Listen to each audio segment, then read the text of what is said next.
Hi everybody, Ollie here, aka Secret Nimbus here, another episode of Magic 2015. So we're going to move on with the campaign today. Let's dive right in. We're on to the Theros plane. Rather looking forward to playing some more of this. Been away for a week and not really had any chance to play it, so we're playing the Ocean's Might deck today. See what we're up against. So, what does the blurb say? Come on! The Merfolk Planeswalker Kiora seeks the biggest monster of the multiverse's seas. She's found some lovely specimens on Theros. Won't you take a look? Okay, so it looks like we're probably playing some kind of blue deck, I'm assuming? Maybe green as well? So what have we got then? That's not too bad a starting hand actually. So we've got Raise the Alarm, Mentor of the Meek, all good, and a Standing Troops, and a Lone Missionary. So I'm actually probably going to keep that hand. So we'll chuck down a white land to start off with. We've got no red cards yet, but we do have the Mountain just to be on the safe side, which is always a good thing. So yep, I was correct. We're playing some kind of blue deck of some description. So what have we got then? Kraken Hatchling, a 0/4 creature. So on its own, can't really do too much. It's fairly good blocker. So I'll throw down a Mountain this time, and I should play the Lone Missionary. Won't be able to deal with the Kraken Hatchling yet.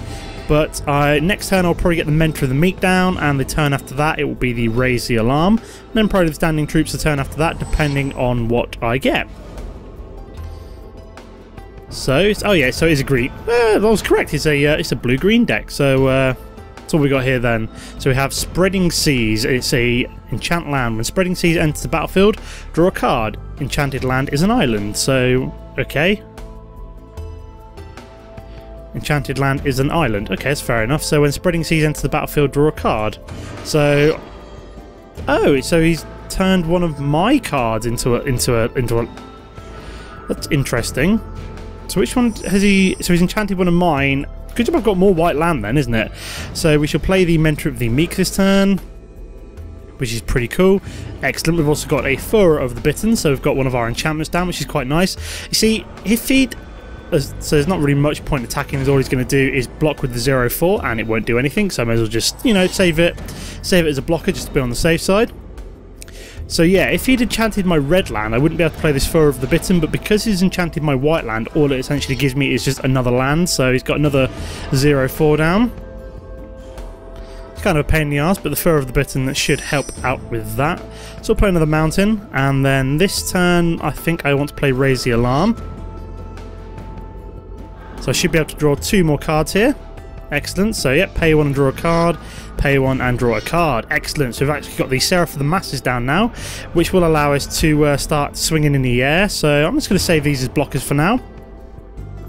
I will be able to summon that next turn with a Convoke, which is pretty sweet. So he's still not able to, so she's not able to do anything, sorry. So what have we got here then? A Man of War. So it's not actually a jellyfish in Man of War, it's actually a whole collection of creatures, whereas jellyfishes are just one organism. Fun fact of the day. So when a Man of War enters the battlefield, return target creature to its owner's hands. So I'm guessing that's gonna bounce back my Mentor of the Meek. Yep. That's probably what I would have done. So we can play another Plains. I can also play my Seraph of the Masses. So how many do we need to convoke? There we go. Just need to convoke two of my tokens, and I get a lovely 4/4 flyer down. So I can start swinging in the air. Give it a Furor of the Bitten as well, which would be even better. Just going to skip my attack there. If he attacks in with a Man of War, just going to let it go through. Don't need to attack him with it. Sorry, don't need to block it right now, as I've got 24 health. So it's not as though I'm short of it. So what's he got there? And he's got a Serpent of the Endless Sea. Serpent of the Endless Sea's power and toughness are equal to the number of islands you control. Serpent of the Endless Sea can't attack unless defending player control. Haha, I see. That's why he's got that Spreading Seas in there. So I could do with one of my cards, which allows me to essentially. So I am going to play replay my Mentor of the Meek this turn, and then I'm actually going to give that Furor of the Bitten, so it goes up to a 7/7. Swings in for 7, which is pretty sweet. So I'm going to attack with that. So at the moment I can out DPS him, which is pretty sweet. So I'm not really too bothered about letting the 4/4 swing in right now. If I get one of my cards which allows me to remove exile a card, I will probably just exile the Spreading Seas or exile his card. Doesn't really matter either way. So So he's swinging in with a 4-4 and a 0-4. I'm guessing he has something up his sleeve which basically is going to pump that up maybe. So I'm just going to skip blocking. I don't mind if he pumps it up. Depends how much he pumps it up by, so it just does nothing. I don't know why he would swing in with a 0-4, but never mind. So we'll play another mountain. We shall also play an Attended Knight, which will allow us to draw 2 more cards as well, thanks to the Mentor of the Meek, as this does summon the 1-1 on top of that one, so I would like to pay 1 and draw a card. So I'll pay with 1 red land. Ooh, excellent Broodkeeper. Nice. So I'm going to be looking for... yes, I would love to pay 1 and draw a card. So I'll use another one of my red lands. And we've also got... Oh, excellent. So Broodkeeper, Nimbus Wings next turn. Oh, yeah. That's going to be awesome. So I'm going to swing in with the 9-9 this turn, obviously. I'm guessing... As this is more of a creature blue deck, he's not got any kind of... Oh no, he did have some kind of bounce actually. Did he have some kind of bounce? I can't remember, but next turn it will be the Broodkeeper Nimbus Wings. So what's he got then? Living Destiny. An additional cost to cast Living Destiny. Reveal a creature card from your hand. You gain life equal to the reveal card's converted mana cost. Okay, so he's able to gain... I didn't even see that. So he managed to gain 7 life? Okay, fair enough.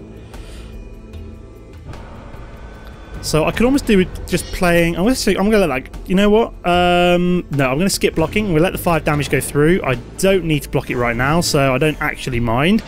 Because then what I can do is I can actually play... So it was a Simic Sky Swallower, Flying Trample Shroud. Oh, that's terrifying. So... Trample. If a creature with Trample would deal enough... No, I want the Shroud. So... Oh, God, that is terrifying.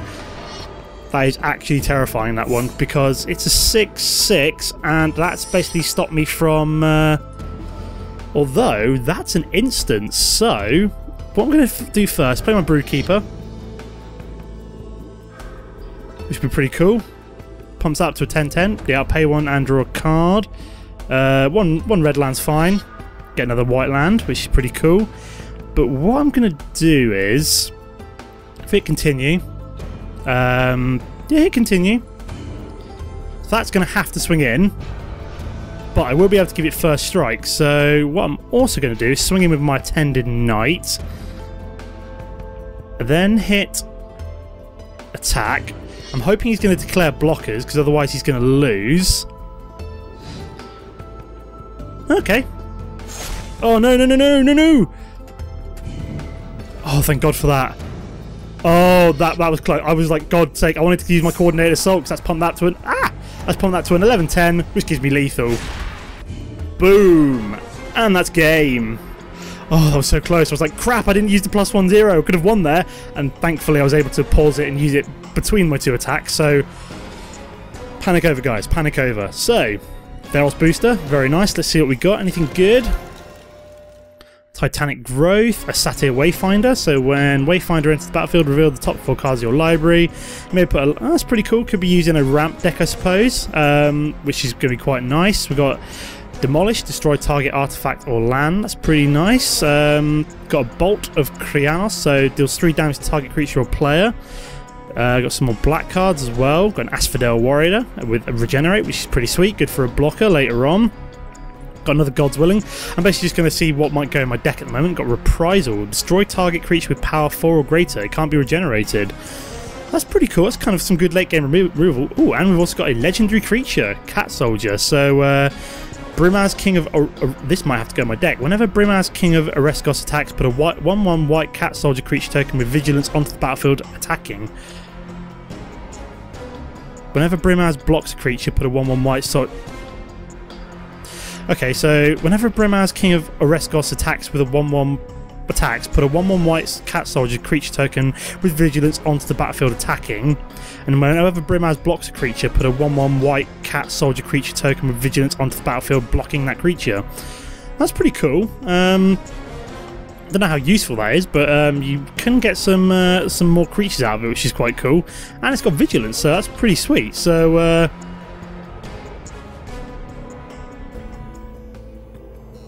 that card might have to go in my deck, but maybe not right now. So we're going to go for the Army of the Return next. So I'm going to keep moving on with my deck. It seems to be working out quite well, apart from that Minotaur deck, which is now behind us. So who are we facing here then? So Timoret commands a phalanx of the dead who refuse to stay in the underworld. Why should I allow you to stop such an efficient killer, he demands. If you seek the Oracle, come and take her. Okay, I'm not quite entirely sure what's going on, but I'll go with it. So what have we got here then? We've got a Satyr Hoplite, pretty cool card, a Lone Missionary, Raise the Alarm, Lightning Talons and an Assault Griffin. I'm actually going to keep that hand, it's a fairly good one. So this one's heroic, so if we can put some kind of spell on it or something like that, or an enchantment such as Lightning Talons, it will get pumped up even more by a +1/+1, as it is a heroic card. I'm hoping to make a heroic deck at some point once I've unlocked all the cards, which would be quite cool. So what have we got here then? So we're looking at a red-black land, so Temple of Manus enters the battlefield tapped. So, and he also gets Scry from it as well, which is pretty sweet. Tell you what, I am looking forward to getting some dual lands in this deck at some point when I finally get there. I'll save the Raise the Alarm for now, as I don't particularly need it. I will be able to play the Lightning Talons onto my Satyr Hoplite next turn, which is pretty sweet. So we're just going to swing in like so. Or I might put the Lightning Talons on the Assault Griffin. It depends if I get such as... trying to think. I've got like one of my enchantments which gives a creature fly, so that might be quite a good one for my Satyr Hoplite as well. And then give the Assault Griffin, which will hopefully be able to swing in the air, the extra attack, as I can essentially then just out DPS him. So what have we got here then? Returned Reveler. So when Returned Reveler dies, each player puts the top 3 cards of his or her library into his or her graveyard. Fair enough, so it's a zombie satyr. So we've both got satyr on the field, which is interesting. Never seen a zombie satyr before though. So I think, does that give it first strike as well? That's pretty cool. So we've also got Krenko's Command. Won't be able to play the Assault Griffin quite yet, so I might give Lightning Talons to my Satyr Hoplite actually. Yeah, let's do that. I've decided it's going on the Satyr Hoplite because it'll get pumped up to a 5/2 with first strike, which is pretty sweet. So we'll swing in with the 5/2 obviously. Only one with first strike, so if he decides to block, that one will get killed. And it wouldn't have killed it anyway, but it would kill my Lone Missionary. So he's allowing the 5 damage to go through. Oh no, I already did 1 damage. Yeah, sorry. He's allowing the 5 damage to go through, which is fair enough. I'm not really too worried about a 1/3 doing damage to me this turn. He's probably... Yep, he's going to attack. I'm not really that bothered, so I'm just going to skip blocking. I'd rather not lose my Lone Missionary if I don't need to. So he's going to be able to do 1 damage, and wow, I'm down to 23 health. And he's got another Returned Reveler. It's fair enough. So give me land. Excellent. So we can play the Assault Griffin at the end of the turn, but first we're going to swing in with the Satyr Hoplite again. We're going to hit attack. So yeah, I'm definitely out DPSing the Army of the Returned right now, which is quite nice. So he's going to block with the 1/3, and I will kill it off with my 5/2 as I have first strike. Which is very nice indeed, and we lose the top 3 cards, which lands for me, so not really too bothered. So what the hell did he lose? So he learned a March of the Returned, return it to 2 target creatures from your graveyard to your hand, sucks to be you, and a Lightning Strike, deals 3 damage to target creature or player, so that's kind of sucky for him, don't really bother me. So he's only got 4 lands down now. I love the way I just lost 3 lands in a row, but I don't really need it, as I have, I can play both of these next turn with the cards I have. Oh, nice. Coordinated Assault. Very nice indeed. So, I'm going to hit continue. I'm going to attack with all. Now, if he decides to attack the Lone Missionary, I am going to give it first strike. Pause. Buff you, buff you. As he already declared blockers, so I will kill off that Returned Reveler. So what's he doing then? Silence Believers. Costs... more to cast for each target beyond the first. Exile any number of target creatures and all auras attached to them. Okay, so he's going to be able to exile my 5/2. Fair enough. Okay.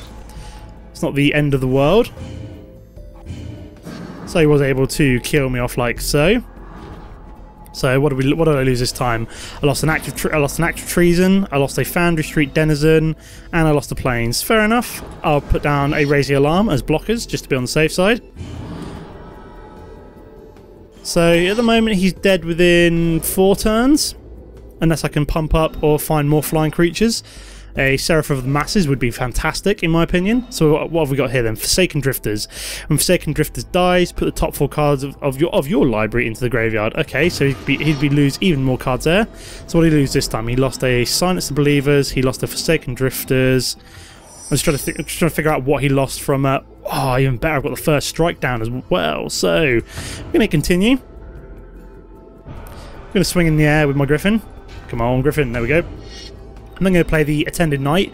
That'll give me the perfect block against the 4-2, as it is a 2-2 first strike, so I'll be able to take out the creature with only 2 health without losing my own creature, which is pretty badass. There we go, we get the extra 1 creature token as well. Now this is where I could really do with the Seraph of the Masses, because I've got lots of little tokens down to convoke with, and to also buff it up as well. Just be nice if I drew one. I've also got the Kranko's Demand, puff it up, pump it up even more. Scourge Mark. When Scourge Mark enters the battlefield, draw a card. Enchanted creature gets +1/0. You son of a... So, oh, it's at +1/0, so that doesn't matter. I can still kill it off with the 2-2. Unless he's able to pump it up even more. Interesting. I really could do with being able to pump that up by 1 more attack, and I can finish him off in 2 turns that way. Whenever another creature dies, tap Flesh Mare Steed. Okay, that's a fairly bit of a downturn for that card. So at the moment, he's not really got a lot of threats on the battlefield, which is not... Oh, and here it comes. Seraph of the Masses. So what I might do first, play the Krenko's command. Reason being is I can still use it to convoke, and it'll also pump up my Seraph of the Masses. So 1, 2, and then 3, 4... cost remaining 3. Okay, there we go. Cost remaining 2. Excellent. So I can go boof. Get to keep my 2-2. Oh, I had a 1-1 there. Whoops-a-daisy. That comes on as a 9-9. Perfect blocker, which allows us to finish him off next turn. So swinging with the 3-2. I was getting worried there. I was like, crap, have I actually just like played the Krenko's command? And I was like, oh no, it doesn't matter. I've got more than enough creatures to tap with. I'm just being silly, as I had the 2 land open as well. So we've also got a Return Centaur. And it's battlefield. Target player puts the top 4 cards of his or her library into his or graveyard. So I'm guessing that's going to be me. Yep. Doesn't really matter at this point though, as I do have lethal down the board. So what did I lose? I lost a Trained Carathor, Standing Troops, and a couple of lands. So nothing too important. So we've got the land down, we're just going to hit continue. We're obviously going to swing him with 2 flyers, just to be on the safe side, in case he can remove my 9-9. I'm hoping he can't though, because that is game. Boom, 2 wins, excellent, we're doing good. So I've obviously unlocked an achievement for finishing the second plane of the game. Secret Nimbus wins, that's what I like to see. So defeated Tyramet, excellent. So we've also unlocked Ravnica, and we've also unlocked another booster pack for Theros. So what did we unlock this time? Anything that was worth putting in the deck? Gain control of target creature till end of turn, untap that creature against haste until end of turn. I'm tempted to replace that with the one that's already in my deck, the Active Betrayal. I'm not sure if it's cheaper or not, but I also get the Scry off that as well, which is quite cool. Any white cards? We've got a Divine Verdict, destroy target attacking or blocking creature. Solemn Offering, which allows you to destroy target artifact or enchantment. Another Reprisal, so that at least one of them might have to go in my deck at some point, just because they are damn useful. So here we go then. Tyramet and his undead band are defeated. You escort the Oracle back to Meletis, where she enters a vapor-induced trance. She mutters, a lone mage looks out over the endless sea of buildings. The key to fulfilling your quest is within him. She gestures, and an inscribed shard of slate appears in her hand. Seek the symbol and find the mage, and the next step becomes clear to Ravnica. So I think we're going after Jace next, I think, which is supposedly quite hard, but considering that my deck is full of auras, so we've also got Search the City, yep, we've got Jace is the final matchup in this, what's the word I'm looking for? Final matchup in this particular plane of Ravnica.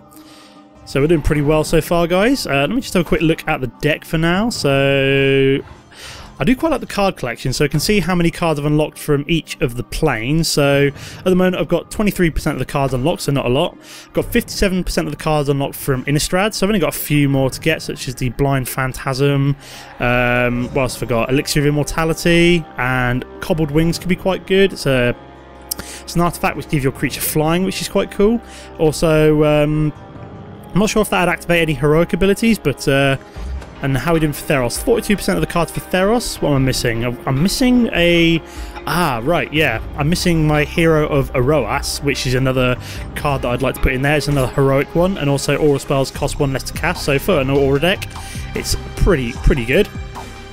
And obviously for the rest of the deck, for the rest of the planes, I've not really got a lot, as I've only got the ones that I started off with for those planes. So yeah, that's going to be the end of the episode for now. As always guys, don't forget to comment and like if you enjoyed what you saw. Apart from that, thanks for watching, and I'll see you next time. Goodbye.